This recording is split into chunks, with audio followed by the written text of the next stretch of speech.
Hello everyone, welcome to Sanmarga classes. ನಕ್ಷೆಗಳ ಪರಿಚಯ ಅಧ್ಯಾಯದ ಮೊದಲನೇ ಪ್ರಶ್ನೆಯನ್ನ ಗಮನಿಸಿ. ಇದು ಮಲ್ಟಿಪಲ್ ಚಾಯ್ಸ್ ಕ್ವಶನ್ಸ್.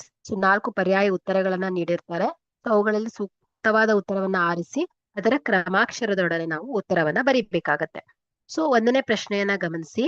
ಕಾಲಾನುಕ್ರಮದಲ್ಲಿ ನಿರಂತರವಾಗಿ ಬದಲಾಗುವ ದತ್ತಾಂಶಗಳನ್ನು ಪ್ರದರ್ಶಿಸುವ ನಕ್ಷೆಯು. ಆಯ್ಕೆ ಎ ಸ್ತಂಭ ನಕ್ಷೆ, ಆಯ್ಕೆ ಬಿ ಪೈ ನಕ್ಷೆ, ಆಯ್ಕೆ ಸಿ ರೇಖಾ ನಕ್ಷೆ, ಆಯ್ಕೆ ಡಿ ಹಿಸ್ಟೋಗ್ರಾಮ್. ಇಲ್ಲಿ ಸರಿಯಾದ ಆಯ್ಕೆ ಯಾವ್ದಾಗತ್ತೆ ಹೇಳಿ? ರೇಖಾ ನಕ್ಷೆ ಆಗತ್ತೆ, ಆಯ್ಕೆ ಸಿ. ಯಾಕಂದ್ರೆ ಸಮಯದ ಅವಧಿಯಲ್ಲಿ, ಉದಾಹರಣೆಗೆ ದಿನಗಳು, ತಿಂಗಳುಗಳು ಅಥವಾ ವರ್ಷಗಳು, ದತ್ತಾಂಶಗಳು ಹೇಗ್ ಬದಲಾಗತ್ತೆ ಎಂಬುದನ್ನ ನಮ್ಗೆ ತೋರಿಸ್ಲಿಕ್ಕೆ ರೇಖಾ ನಕ್ಷೆಯನ್ನ ನಾವು ಬಳಸ್ತೇವೆ. ಇಲ್ಲಿ ಚಿತ್ರವನ್ನ ಗಮನಿಸಿದ್ರೆ ಬಿಂದುಗಳನ್ನ ಇಲ್ಲಿ ನೋಡಿ ರೇಖೆಗಳ ಮೂಲಕ ಜೋಡಿಸಿದ್ದಾರೆ ಅಲ್ವಾ?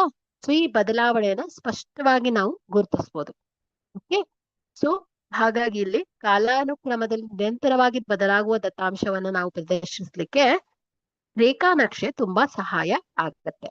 Okay, thank you.